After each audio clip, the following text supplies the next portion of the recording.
The best bit of business, perhaps, that we've seen in the window for you, Kris? Liverpool.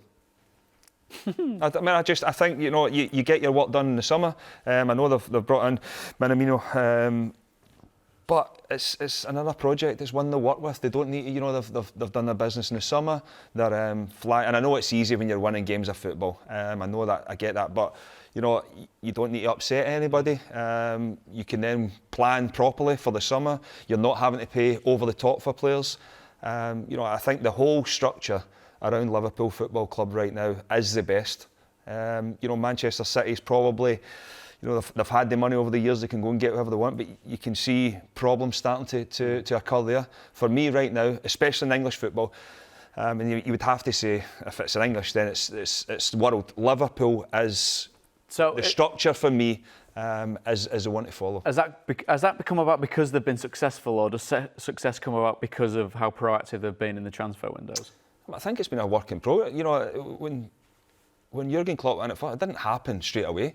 He was able to work, and I think when you look at the way that Liverpool have done their business, when you go back to signing Mo Salah, I'm not sure everybody like, oh, Mo Salah, it's what you look at him now. But you look at him now.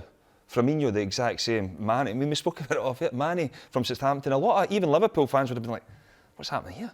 But all of a sudden they have became, you wouldn't get anything for under 100 million now. You know what I mean? I think one of the biggest ones is Andy Robertson. Yeah. You know what I mean? From where he was to now, he's changed as a player. But the whole structure, it used to be, and I've said it a few times on this show, in terms of Manchester United, they're spending a fortune on young players, but every young player wanted to go to Manchester United when we were younger. I know that was a few years ago. more for you, but in terms of now, you look at it, Manchester City have got the academy, Liverpool, the kids are wanting to go to these clubs. So for me, yes, you're winning, major trophies, but the structure at the top all the way down, they've got to see a pathway, in terms of the League Cups and stuff, they've been thrown in. Go and play, it gives you an opportunity. If you go and do well, there's an opportunity to go into the first team and play. For me, Liverpool, I know we've started this, the best bit of business, but in terms of not going and shelling out silly money on players, Liverpool, they can keep it for the summer and actually recruit properly and get all their work done between even now and the summer before they go and buy. So there's no business like no business. Your take on it, Harry? Who's done the best for you?